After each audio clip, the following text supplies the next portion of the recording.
Günaydın dostlar. Ben şimdi çadır buraya kurmuştum. Burası terk edilmiş bir evin bahçesi gibi bir yer. Şimdi yanında insanlar var, o yüzden fazla konuşamıyorum. Yani buradan çıkınca konuşuyoruz. Şöyle bir yer, bahçe. Çadırda kurmaya bıraktım. Biraz yağmur yağmıştı. Herkese selamlar dostlar. Şu an Avusturya'nın Graz şehrindeyim. Burası Avusturya'nın ikinci büyük şehri diyebiliyorum. Başkenti Viyana'dan sonra. Buraya bildiğiniz gibi Slovenya'dan geldim. Zor da olsa Maribor'dan otostop çekerek geldim. Oradaki abi beni aslında ta Almanya üstünden Belçika'ya kadar gidecekti. Ama benim hem Almanya'ya gitmiştim hem de Belçika'ya gittiğim için o güzergahta gitmek istemedim. Ama aslında Norveç'e daha yakın olacaktım. Burada kalıp en azından biraz daha bu etrafı gezeyim dedim. En azından Viyana'ya giderim. Buradan Slovakya'ya gitme imkanım var. Bratislava'ya gidebilirim. Oradan Çek Cumhuriyeti'ne falan geçebilirim. Burada seçenekler daha çok. Biraz da vaktim olduğu için burada kalmayı tercih ettim açıkçası. Geldiğimde korkuyordum hani nasıl... Yani çünkü diğer yerler biraz daha küçük olduğu için hani çadır atmada falan sıkıntı olmadı. Bir şey de demediler. Burada da geldim işte beni şeye bıraktı. Merkez istasyonu, tren istasyonuna bıraktı. Oradan da internet falan zaten var orada. Biraz internette falan gezindikten sonra şehri az çok anlamaya başladım. Yani burası daha büyük bir şehir, daha farklı bir şehir. Tabii böyle Alman ruhu var yani böyle hissediyorsunuz.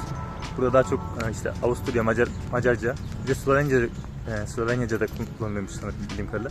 Slovakça ya da. Bu dillerden birisi daha kullanılıyor. Yani Wikipedia'da öyle yazıyordu. Yani internette öyle yazıyordu. Ama İngilizce tabii her yerde dünya dili artık. Burada çok rahat anlaşabilirsiniz. Geldiğim yer şöyle park gibi bir yer. Şuraya koyacaktım. Sonra baktım orası çocuk parkı. Sonra biraz daha yukarı çıktım. Orada yukarıda boş bir arazi vardı. Oraya çadır attım. Dün gece hafif böyle yağmur çiseledi ama çok yağmadı. Artık yani yukarı doğru çıktıkça böyle yağmur artıyor gibi. Sanki bana öyle geldi. Bakalım burası bir hemen yanımda sağ var. Burası da boşluk bir arazi. Ama şurası hep şehir yani. Geldiğimiz yollar hep bildiğiniz şehir yani. Şehrin göbeğindeyiz yani. Şimdilik güzel gidiyor. Biraz dinleneyim. Ondan sonra şehri falan gezelim. Ama şöyle sosyal ortamlar yaratmalar güzel olmuş yani. Bakın tenis sahası var hani ücretsiz kullanabiliyorsunuz yani. Bu çok güzel bir şey yani. Tenis sahasına bile para ödemek zorunda kalıyoruz yani. Futbol sahası mesela. Boş kimse oynamıyor. Şimdilik böyle. Burada 6 tane üniversite varmış. O yüzden de öğrenci şehri diyorlar. Şunlar yurt gibi duruyor. Zaten şurada Student City Graz yazıyor. Ama güzel yapmışlar yani. Gördüğünüz gibi kat kat bisiklet park yerleri var. Daha ileride de var. İnsanlar gerçekten bir ulaşım aracı olarak kullanıyor. Ya da mesela buraya geliyor. Buradan işine şeyle gidiyor mesela. İşte trenle gidiyor. Yani yaz kış da kullanıyorlar yani kendime şahit oldum.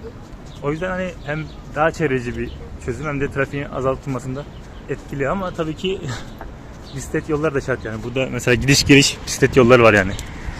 Şurada mesela adamlar çift şeritli bisiklet yolu yapmışlar. Yani bir kenara mesela çift gidiş geliş yol yapmışlar yani. O yüzden de yani bisiklet kullanmak gayet rahat mesela gördüğünüz gibi. Yani Türkiye'de en son duyduğum bir habere göre yine bir bisikletli ölmüş. Allah rahmet eylesin. Ama yani şehir içinde de o kadar hızlı gidilmez kardeşim yani.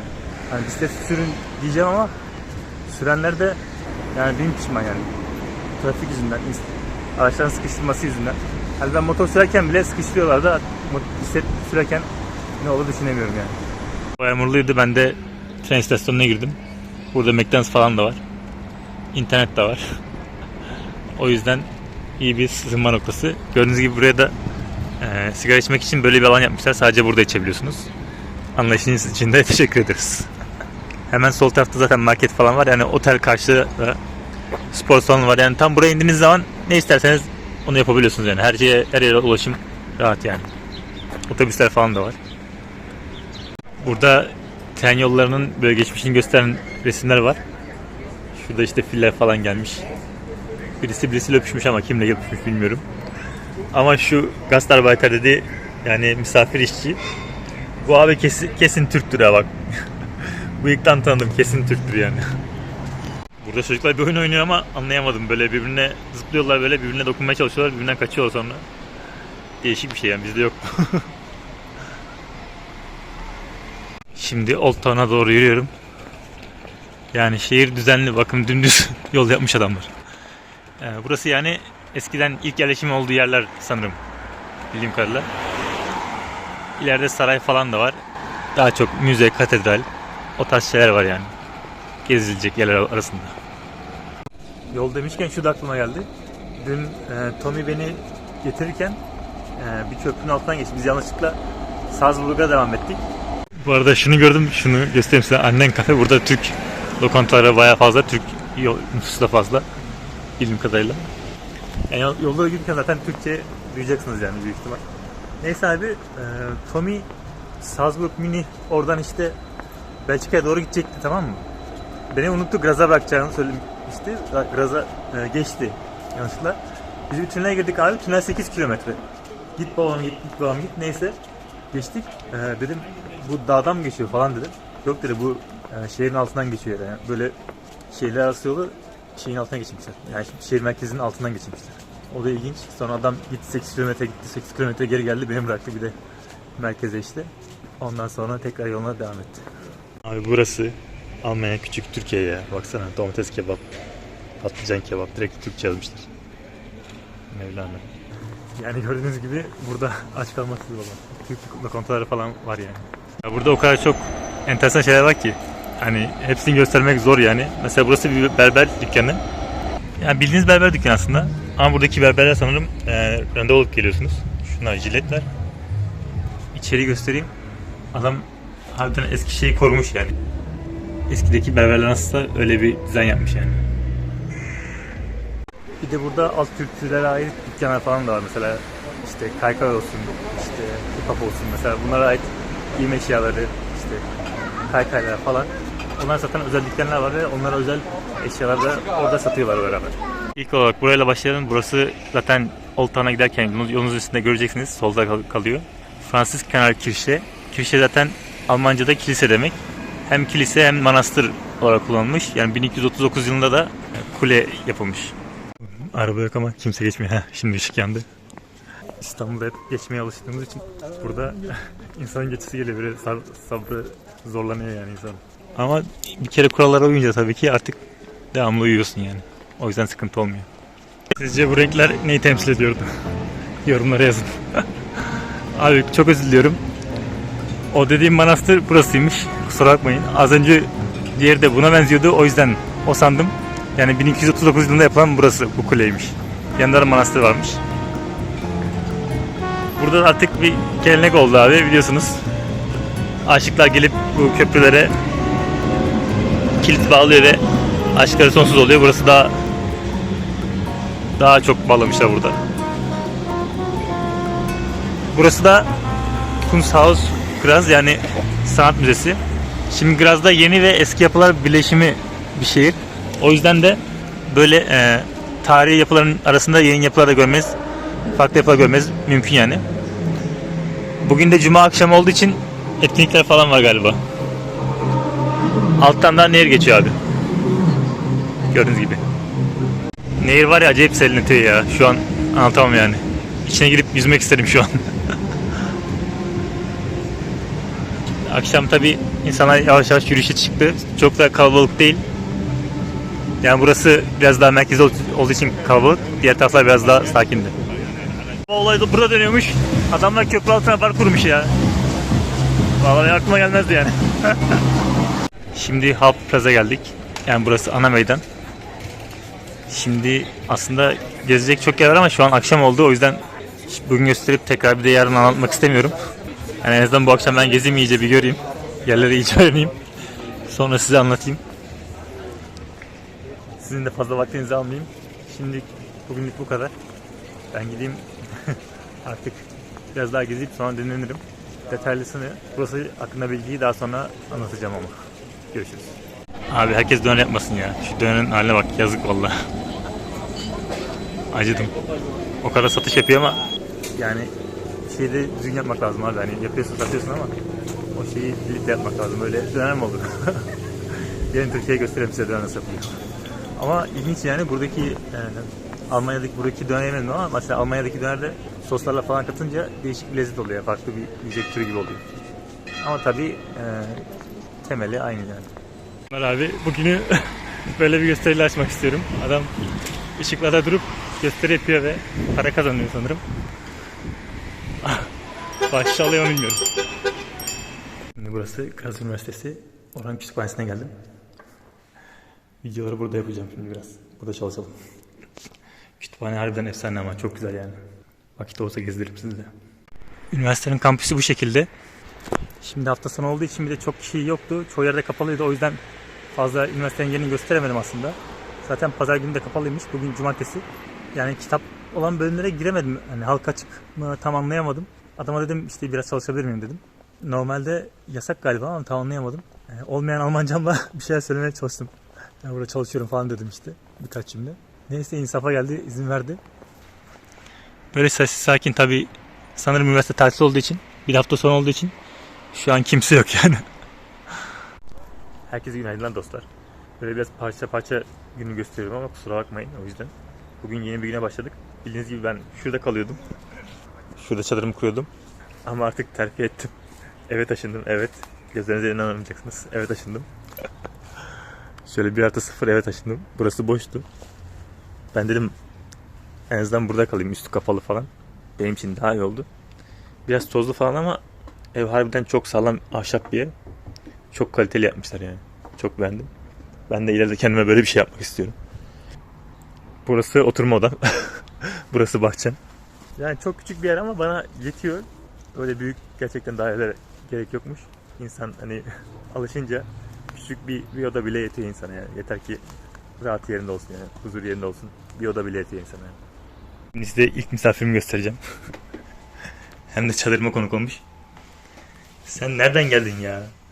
Ya bunun buraya gelmesi neredeyse imkansız bir şey yani. Uçma özelliği yok yani. Yani şuraya bakar mısın? Şurada giriş var. Şunun üstünde tahta var. Bunun arasında boşluk var. Bu buraya nasıl geldi abi? Hadi kardeşim. Burası benim evim. Sen de kendine bir kalıp bul. Sen de kendine başka bir bul. Şimdi ne olup doğaya salalım. Size bir şey göstermek istiyorum. Burası aslında bir çocuk parkı. Çocuk parkında bulduğum şeye bakın. Şu dağ çileği, şunun Karadeniz'de yaylalarda falan görüyorduk. Yani burada görünce şaşırdım yani açıkçası. Burada bile oluyor yani. Burada ilginç ya. Ama bayağı yağış alıyor burası yani. Yazın bile geldiğim her gün neredeyse yağdı yani. Yine bir fındık ağacı. Bu bayağı büyümüş ama. Bayağı alttan dökülmüş. İçinde şöyle dolu dolu fındıklar var yani. Yiyeceği de bedava çözersem bu seyahat bana bedava gelecek herhalde. Bugün pazar, insanlar hafta sonu böyle spor yapmaya geliyor.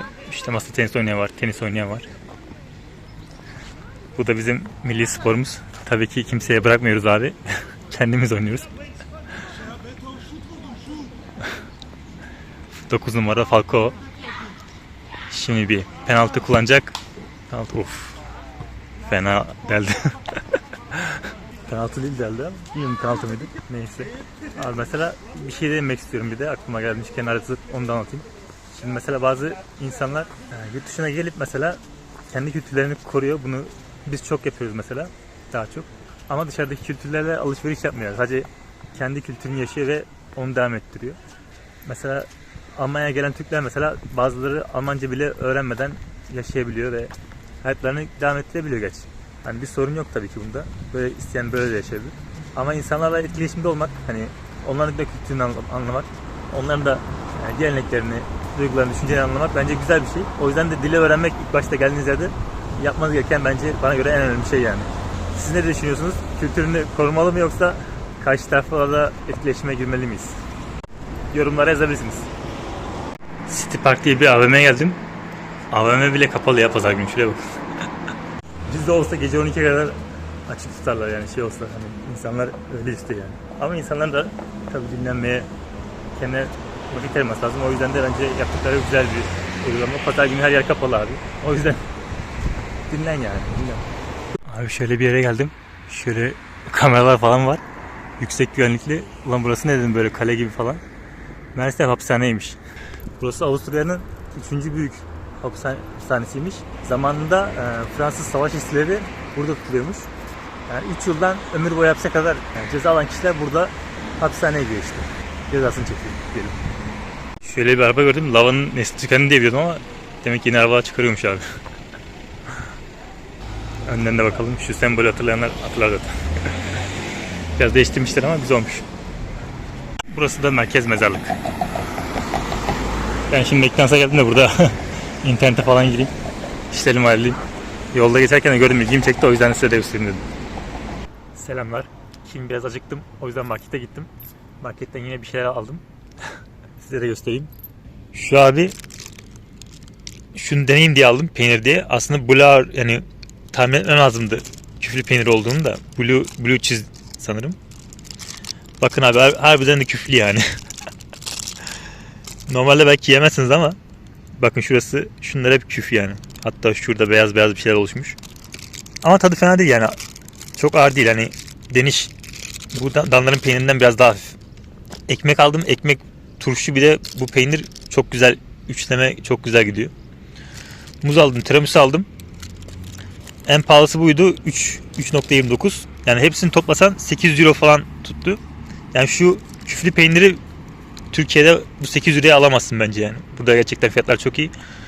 Şu terlediğim için de mineral kaybı oldu. Ondan dolayı da mineral kaybettiğim için de maden suyu aldım. Ama bizim maden suyu gibi değil, neredeyse su gibi içebiliyorsun yani. Rahat, içimi çok rahat yani. Bu da Höfer'den aldım. Yiyecek malzemeleri bunun içine koyuyorum. Artık benim poşet dağılmıştı. Bu bayağı sağlam. Ama küflü peynir seviyorsanız bunu yiyin, yoksa sevmeyeceksiniz büyük ihtimal. Ya tadı böyle biraz krem peyniri gibi, böyle eski kaşar, Kars'ın eski kaşarı gibi, böyle karışımı gibi diyebilirim yani. Ama küfte de arkadan geliyor tabii ki. Ama gelmişken şunu söyleyeyim. Almanların turşusu, Avusturya'da mesela, burada da turşuya şeker koyuyorlar. Yani bu turşular şekerli aslında. Mesela benimki hatta ballıymış. Mit Honig yazıyor. İçine bakarsanız şekerle yapıyorlar. O yüzden hani bizim turşuya benzemiyor. Yani yani ilk iş yemediyseniz farklı gelebilirsiniz yani. Kanalı beğenip abone olduğunuz için çok teşekkür ederim. Bir sonraki bölümde görüşmek üzere. Kendinize az bakın. Tschüss.